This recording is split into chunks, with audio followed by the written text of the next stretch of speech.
नमस्कार, मेरा नाम है अंशिका और आप सभी देख रहे हैं खबर उत्तराखंड। रुक करेंगे बुलेटिन में आज की बड़ी खबरों का। मंगलौर में विधानसभा उपचुनाव को लेकर प्रचार का दौर जारी है। मंगलौर विधानसभा से बीजेपी प्रत्याशी करतार सिंह बढ़ाना के बेटे मनमोहन सिंह बढ़ाना डोर टू डोर वोट मांग रहे हैं। उन्होंने जनसभा को संबोधित करते हुए लोगों को अपने पिता को वोट देने की अपील की। मनमोहन सिंह बढ़ाना ने कहा कि अब हाजी और काजी को एक तरफ कर बढ़ाना को चुनना जरूरी है ताकि क्षेत्र में रुके हुए काम पूरे हो सके। कितना उत्साह है सभी साथियों में, सभी बुजुर्गों में, पूरे गांव में एक जो है उत्साह की लहर है, पूरे क्षेत्र में मैं तो कहूंगा, क्योंकि इस समय सभी को ये लग रहा है कि एक बदलाव का माहौल है और जो पिछले कई दशकों से यहाँ पे जो जिस तरह की राजनीति आ रही है उसका एक अंत समय आ गया है। करतार बढ़ाना जी को यहाँ पे सब लेके आना चाहते हैं। बिल्कुल, ये मैं और ये मेरे पिताजी इस मामले में नहीं, ये तो जनता की आवाज है। ये तो एक युवा मेरा साथी, एक बुजुर्ग इस बात को कह रहा है कि पिछले कई दशकों से जो किस तरह का यहाँ पे काम किया जा रहा है उसको एक बदलाव के तरीके से देखा जाए और करतार बढ़ाना जी इसमें बिल्कुल सक्षम है।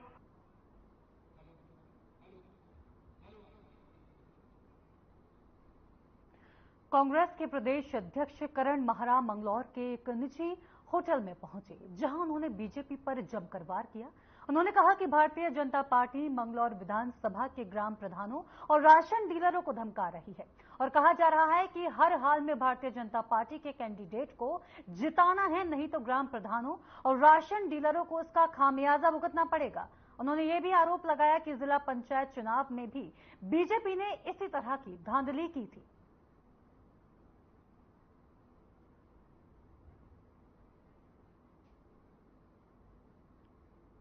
खबरें हैं, कई प्रधानों के हमको फोन भी आए हैं जिनका ये कहना है कि ये कहा जा रहा है कि आप लोगों के हम मतलब ढंग से काम नहीं करने देंगे और हम लोगों को मदद करो।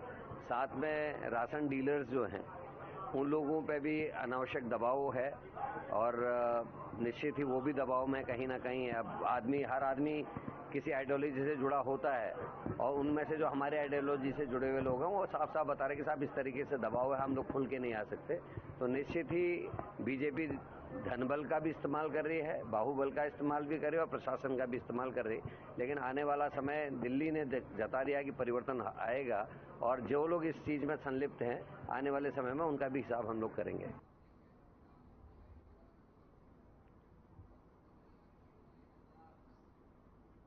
10 जुलाई को बद्रीनाथ और मंगलौर विधानसभा सीट के उपचुनाव के लिए मतदान होने वाला है। वहीं इस चुनावी दौर के बीच देहरादून के सचिवालय में कांग्रेस पार्टी के प्रदेश अध्यक्ष करण महरा के साथ कांग्रेस के विधायकगण और वरिष्ठ नेताओं ने अपर मुख्य निर्वाचन अधिकारी विजय कुमार जोगदंडे से भेंट की और अपनी मांगों को लेकर जांच करने का आह्वान किया। कांग्रेस प्रदेश अध्यक्ष ने और क्या कुछ कहा, आइए सुनते हैं।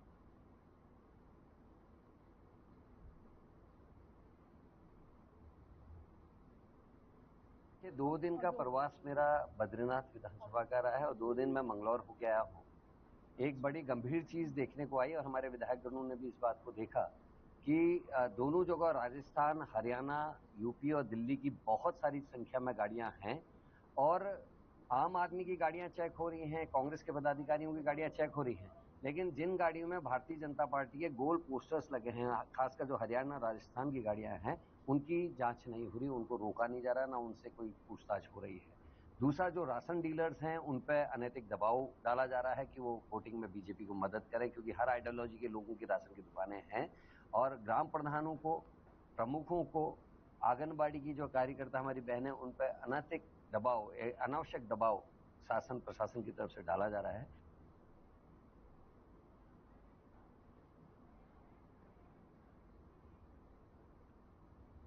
हरित देहरादून पहल कार्यक्रम के अंतर्गत जिला प्रशासन ने वृक्षारोपण कार्यक्रम का शुभारंभ किया। विकासनगर, सेलाकुई सहित विष्ट गांव में 120 पौधे लगाए गए। जिलाधिकारी सोनिका ने बताया कि अब तक लगभग 4000 लोगों द्वारा पेड़ लगाने हेतु कॉल्स भी किए हैं, जिनमें से अधिकतर कॉल्स सड़क क्षेत्र का है। पेड़ लगाने वालों को पेड़ की सुरक्षा करने हेतु शपथ भी दिलाई जा रही है। साथ ही उन्होंने सभी नागरिकों से अनुरोध करते हुए कहा कि हरित देहरादून बनाने के लिए जिला प्रशासन की इस मुहिम से जुड़ें।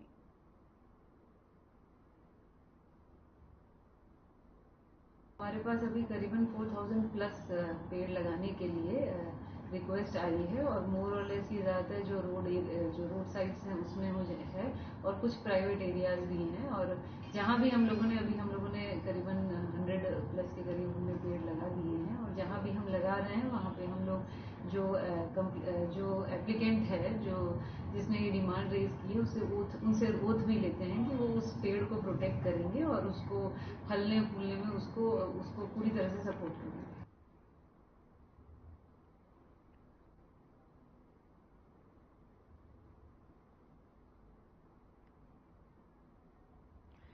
सीएम पुष्कर सिंह धामी के नशा मुक्त राज्य के सपने को साकार करने की दिशा में पुलिस लगातार काम कर रही है। इसी कड़ी में पुलिस ने CIU और anti drug narcotics task force के साथ मिलकर शहर में दोपहिया वाहनों की जागरूकता रैली निकाली। इस रैली को सीओ नरेंद्र नगर अस्मिता ममगई और इंस्पेक्टर रितेश शाह ने हरी झंडी दिखाई। इस दौरान रैली पुलिस में शामिल सैकड़ों लोगों ने नशा नहीं करने की शपथ भी दिलाई।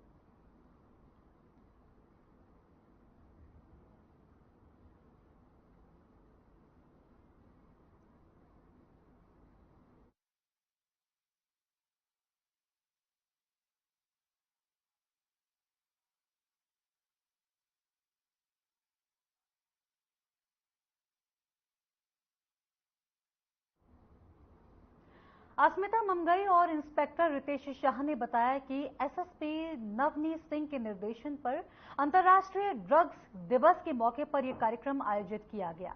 इस दौरान पुलिस के साथ युवाओं ने हस्ताक्षर कर नशे का सेवन नहीं करने का संकल्प लिया।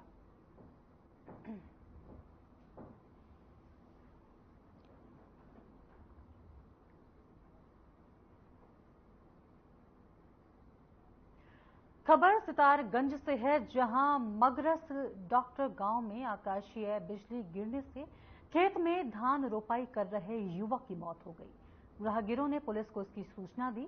सूचना मिलने पर पुलिस मौके पर पहुंची और शव को कब्जे में ले लिया। पुलिस ने परिजनों को जानकारी दी। जानकारी के मुताबिक मृतक का नाम सचिन राणा पुत्र नरेश राणा उम्र 34 वर्ष बताई जा रही है।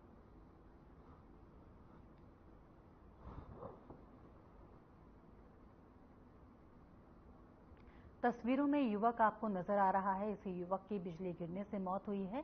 जिस वक्त युवक पर बिजली गिरी उस वक्त युवक अपने खेत में धान रोपाई का काम कर रहा था।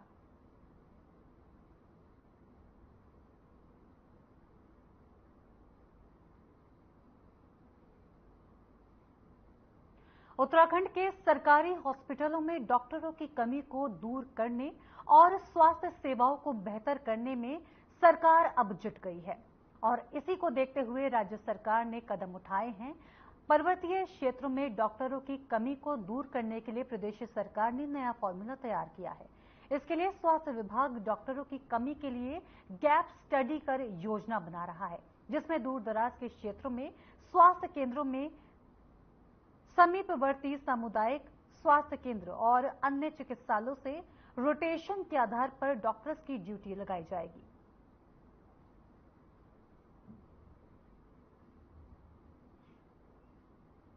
इसके अलावा स्वास्थ्य विभाग ने विशेषज्ञ डॉक्टरों की सेवा अवधि की उम्र 60 साल से बढ़ाकर 65 वर्ष करने की भी राज्य कैबिनेट को मंजूरी दे दी है।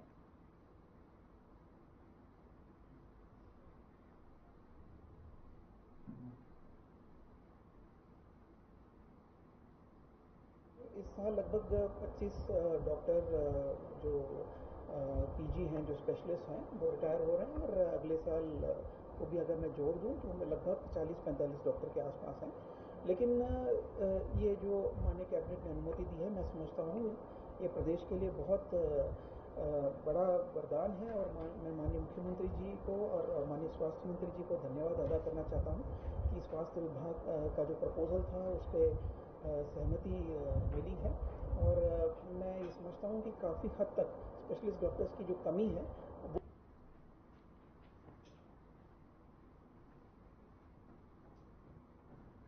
हल्द्वानी में बिजली विभाग ने शहर के कई स्थानों पर ट्रांसफार्मर की कैपेसिटी को बढ़ा दिया है, जिससे अब नैनीताल जिले में बिजली सप्लाई सामान्य रूप से चल रही है।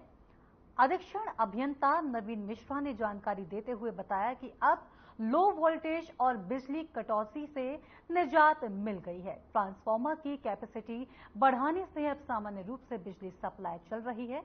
साथ ही उन्होंने बताया कि बीते दिनों नॉर्दर्न ग्रिड के ओवरलोड होने के कारण कई बार लो वोल्टेज की समस्या आ रही थी, लेकिन अब विभाग द्वारा ट्रांसफार्मर की कैपेसिटी बढ़ाकर उसे ठीक कर दिया गया है।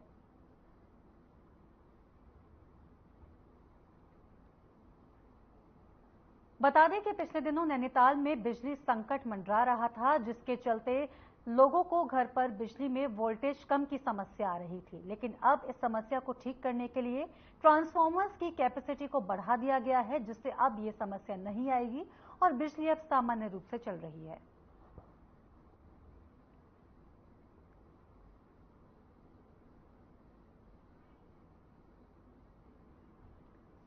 बिजली की जो विगत दिवस मई जून के महीने में समस्याएं थी, उनके निराकरण के लिए हमारे द्वारा जो 132 केवी काठगोदाम उप संस्थान है, उसमें पावर ट्रांसफार्मर की कैपेसिटी 10 से 12.5 MVA की गई है। टीपी नगर में भी 10 से 12.5 MVA कैपेसिटी इन्हांसमेंट किया गया है। कमलवा गांजा में एक 12.5 MVA का नया हमने ट्रांसफार्मर लगाया।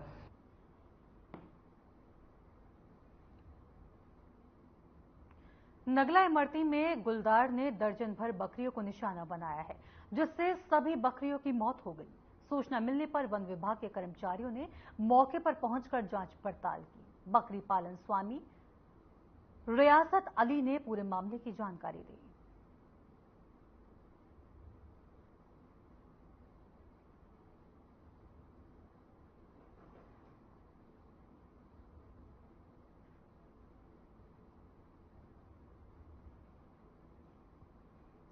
मंगलौर विधानसभा के उपचुनावों को लेकर सभी पार्टियां जोर शोर से प्रचार में लग गई हैं। वहीं कांग्रेस पार्टी भी इस दौड़ में पीछे नहीं रहना चाहती, जिसके चलते पूर्व मुख्यमंत्री हरीश रावत ने मंगलौर विधानसभा के गांव मोहम्मदपुर में घर घर जाकर लोगों से कांग्रेस प्रत्याशी काजी निजामुद्दीन के पक्ष में वोट मांगे। इस दौरान उन्होंने कहा कि अगर लोकतंत्र को बचाना है तो कांग्रेस को जिताना पड़ेगा, नहीं तो भारतीय जनता पार्टी ग्राम प्रधानों को धमकाकर अपने पक्ष में मतदान करने की बात भी कह रही है। साथ ही उन्होंने कहा कि किसी भी व्यक्ति को बीजेपी से डरने की जरूरत नहीं है। सभी लोग खुलकर मतदान में भाग लें, तभी लोकतंत्र को बचाया जा सकता है।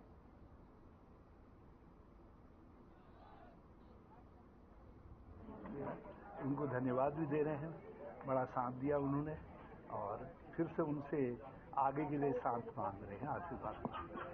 कितना सहयोग मिल रहा है, कितना अच्छा सहयोग। देखे जो वातावरण है, हम तो घर घर जा रहे हैं, घूम रहे हैं और बिना ढोल के बिना उसके घूम रहे हैं, लेकिन उसके बावजूद भी आप लोगों के उत्साह को देख करके, उनकी उपस्थिति को देख करके अंदाज लगा सकते हैं कि हवा किस तरफ है। प्रदेश अध्यक्ष ने आज कहा है कि बीजेपी कहीं ना कहीं ग्राम प्रधानों को धमका रहे हैं। हाँ, निश्चित तौर पर धमका रहे हैं, कह रहे हैं तुम्हारे बस्ते रखवा देंगे।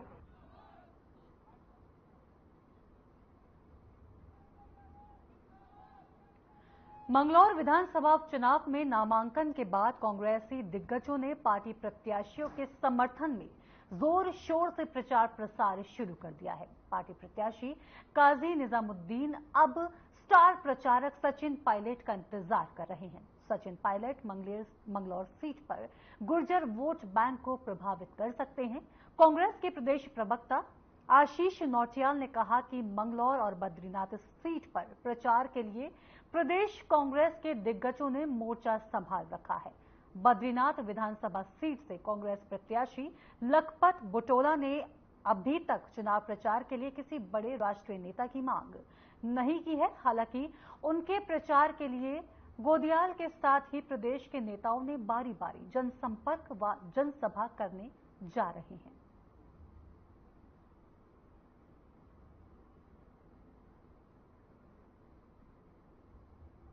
देखिए, निश्चित ही मंगलौर सीट तो हमारी जीती हुई सीट है।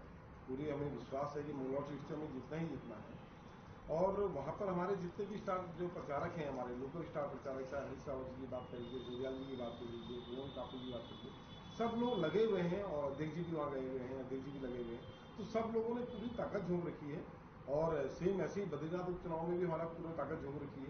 निश्चित हम दोनों विधानसभा जीतकर जनता को ये उनको बताना चाहेंगे, भाजपा को, कि जनता उनके विरोध में है।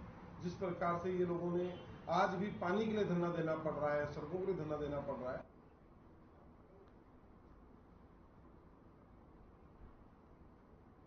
खबर मंगलौर से है, जहां कांग्रेस के प्रदेश अध्यक्ष करण माहरा ने बीजेपी पर आरोप प्रत्यारोप लगाए हैं। इस वक्त उपचुनाव के चलते भारतीय जनता पार्टी द्वारा मंगलौर विधानसभा के ग्राम प्रधानों और राशन डीलरों को धमकाया जा रहा है और कहा जा रहा है कि हर हाल में भारतीय जनता पार्टी के कैंडिडेट को ही जिताना है, नहीं तो ग्राम प्रधानों और राशन डीलरों का हिसाब लिया जाएगा, खामियाजा उनको इस पर भुगतना पड़ सकता है। उन्होंने ये भी आरोप लगाया कि जिला पंचायत चुनाव में भी बीजेपी ने इसी तरह की धांधली की थी। इसी के साथ उन्होंने मंगलौर विधानसभा के कांग्रेस प्रत्याशी के रूप में पाल समाज के लोगों को काजी निजामुद्दीन को वोट देने के लिए कांग्रेस की शपथ दिलाई।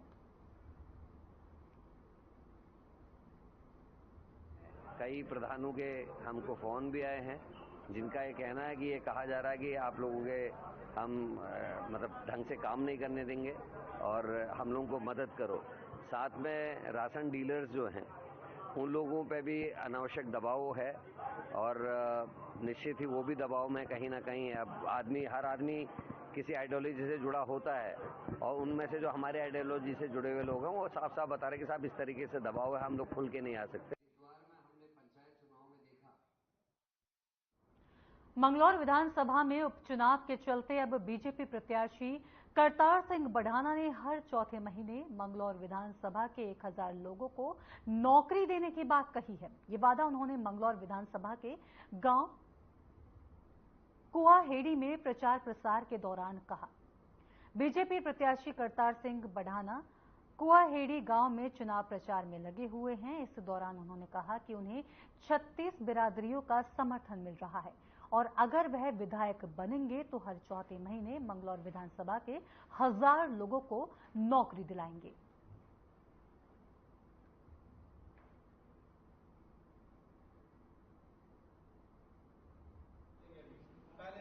वही बात तुम फिर कर रहे हो। तुम्हें पता नहीं है कितना प्यार मिल रहा है। तुम अपने दिल से बताओ मुझे कितना मिल रहा है। और मैं जितना मिल रहा है ना उससे 100 गुना ज्यादा इन्हें प्यार करूंगा, इनके काम का। जनता अगर आपको विधायक बनाती है तो प्राथमिकता क्या रहेगी आपकी जो है विधायक बनने के? मैंने सबसे पहले मेरे मुंह से निकला था कि मंगलौर को बेंगलोर बनाऊंगा, ये बन गया। आपकी अगर ताकत मेरे साथ ये लग गई है और मेरे बुद्धिजीवी भी लग जाए, सही बात को सही करें, तो ये मंगलौर बेंगलोर बनेगा। बद्रीनाथ विधानसभा उपचुनाव को लेकर जिला निर्वाचन अधिकारी हिमांशु खुराना ने मंगलवार को सीमांत नीति घाटी सबसे दूरस्थ मतदेय स्थल का निरीक्षण किया, साथ ही चुनाव व्यवस्थाओं का जायजा भी लिया। उत्तराखंड राज्य गठन के बाद पहली बार सीमांत नीति माणा घाटी के 3,838 माइग्रेट मतदाता अपने मूल गांव में ही मतदान करेंगे। इन दिनों ग्रीष्मकालीन में नीतीमाणा घाटी के लोग अपने मूल गांव में ही रह रहे हैं। इसी के मद्देनजर प्रशासन ने नीतीमाणा घाटी में 9 पोलिंग बूथ बनाए हैं, जिसमें मलारी, कैलाशपुर, गमशाली, जेलम, कोशा, द्रोणागिरी, जुम्मा, नीति और माणा शामिल हैं।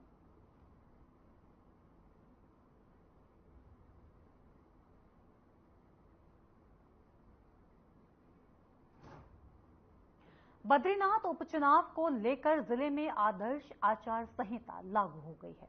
वहीं चमोली पुलिस के द्वारा लगातार सघन चेकिंग अभियान चलाकर मादक पदार्थों की तस्करी करने वालों के खिलाफ लगातार कार्रवाई की जा रही है।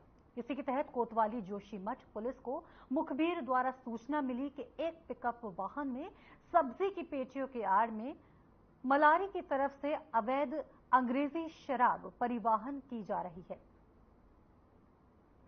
सूचना पर पुलिस द्वारा अवैध अंग्रेजी शराब परिवहन करने वालों को गिरफ्तार किया गया है।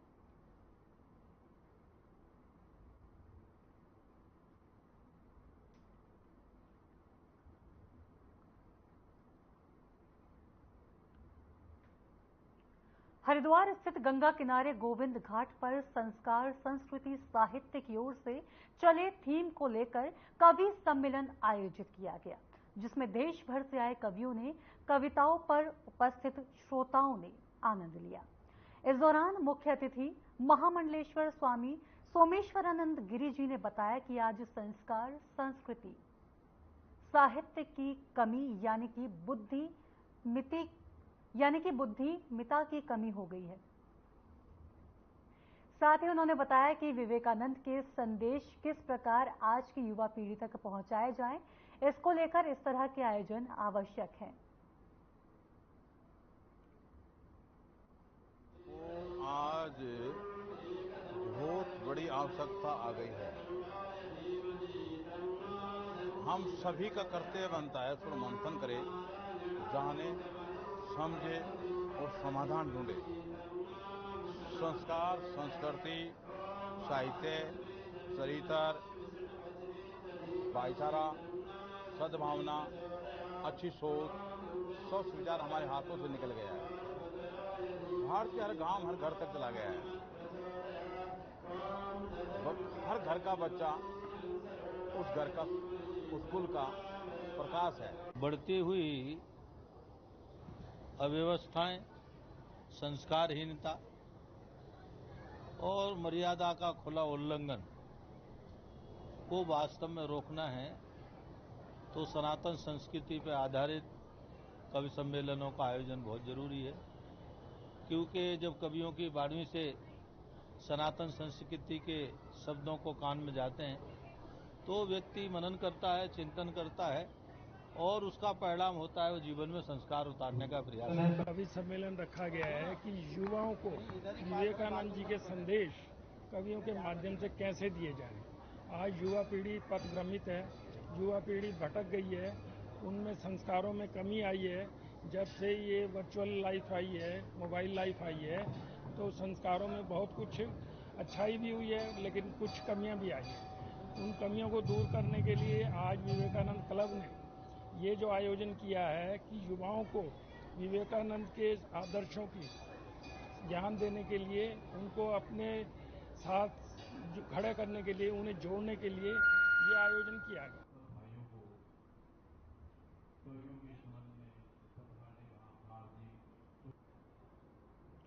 परिवहन विभाग ने अल्मोड़ा, बागेश्वर और पिथौरागढ़ जिलों में अनधिकृत रूप से वाहन संचालन पर अंकुश लगाने के साथ ही दुर्घटनाओं की संभावनाओं को कम करने के उद्देश्य से सघन चेकिंग अभियान जारी है।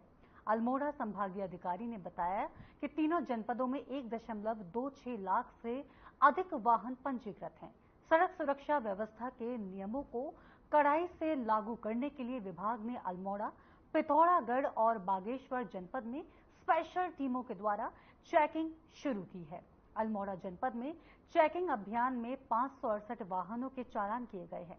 48 वाहनों को सीज किया जा चुका है।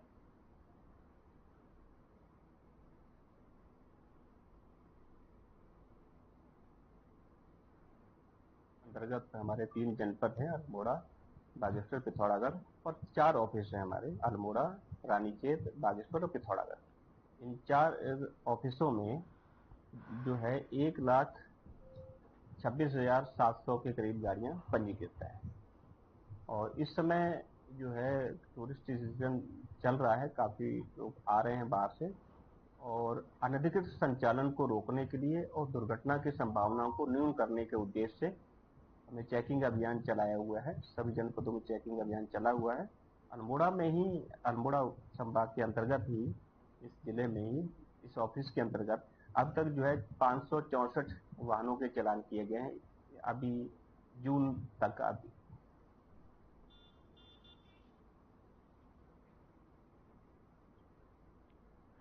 देहरादून के वन विकास निगम मुख्यालय में आउटसोर्स और उपनल कर्मचारियों का धरना 13वें दिन भी जारी रहा। वन विभाग निगम कर्मचारी संगठन की पदाधिकारी नेहा गिडरियाल ने कहा कि पिछले 13 दिनों से 805 कर्मचारी धरने पर बैठे हैं, लेकिन अब तक कोई सुनवाई न होने से कर्मचारियों में नाराजगी व्याप्त है। उत्तराखंड शासन ने कर्मचारियों की लंबित मांगों को पूरा करने की मांग की है।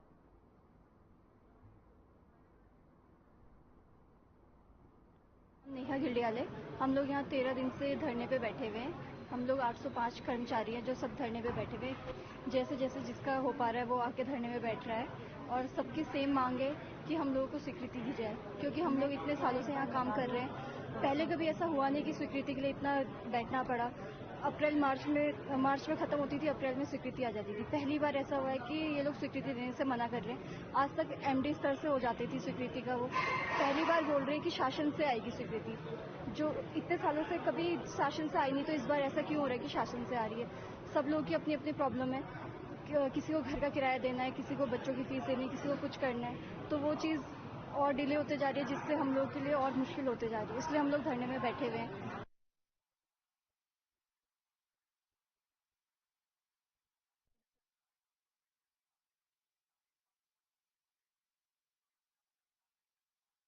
इसी के साथ इस बुलेटिन में इतना ही। फिर होगी मुलाकात, तब तक के लिए नमस्कार।